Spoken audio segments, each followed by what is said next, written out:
Ya sudah, kita kooperatif, cuma memang tadi agak sedikit alot karena kan mereka datang tiba-tiba, sementara kan penggeledahan itu prosesnya saya harus didampingin pengacara, cuman mereka memaksa untuk saya nggak usah didampingin pengacara, jadi tadi itu yang menyebabkan agak alot. Mereka memaksa bagaimana, Ibu? Memaksa untuk masuk ke rumah secara paksa. Oh, langsung? Iya, nggak usah nunggu pengacara.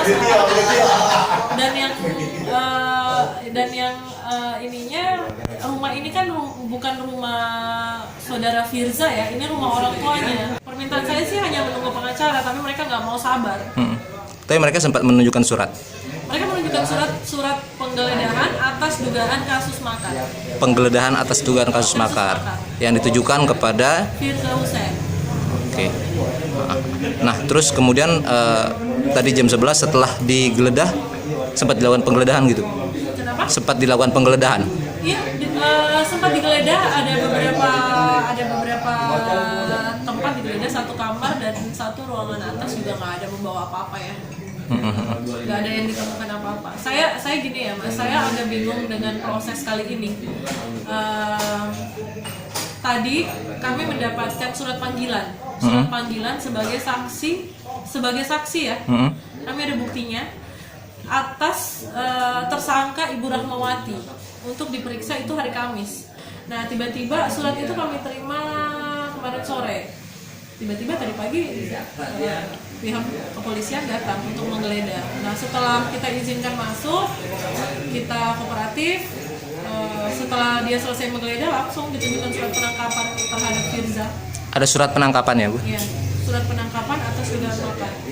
Saya juga ada sedikit aneh ya, maksudnya gini, anehnya makar itu kan sudah terjadi di bulan Desember kalau saya nggak salah ya, bulan Desember. Pada saat itu 3 hari apa 1 minggu setelah itu juga rumah dari Ibu Rahmawati dan rekan-rekan lain kan juga digeledah juga ya, kalau saya nggak salah ya. Nah, terus kenapa baru setelah sekarang rumah Firza digeledah? Ya, saya berpikir memang mungkin terkait dengan fitnah yang kemarin mungkin Mas sudah tahu. Itu aja sih. Oke. Tadi Ibu sempat menemani Bu Firza ke... Saya menemani. Saya bingung ditetapkan sebagai tersangka karena untuk menetapkan tersangka seseorang itu kan harus bukti. Ini setahu saya ya sebagai orang awam ya, harus 2 bukti, 2 saksi. Sementara kakak saya itu kalau atas dugaan makar ya, kita berbicara atas dugaan makar. Atas dugaan makar itu sendiri pada pemeriksaan kedua itu dia sudah pelepasan. Sudah pelepasan. Jadi waktu penangkapan pertama itu dia kan diperiksa di Makobrimob juga 1 kali 24 jam. Malamnya dia dilepas. Terus setelah itu ada pemeriksaan atas Rabu Rahmawati, atas Sri Bintang, atas Ahmad Dhani dan macam-macam. Dan itu pemeriksaan yang kedua itu sudah pelepasan, bahkan HP-nya sudah dikembalikan. Jadi dari 3 HP, ingat ya Mas, dari HP kakak saya itu disita 3. HP yang disita 3, dikembalikan 2, yang 1 ditahan masih sama aparat itu sejak Desember.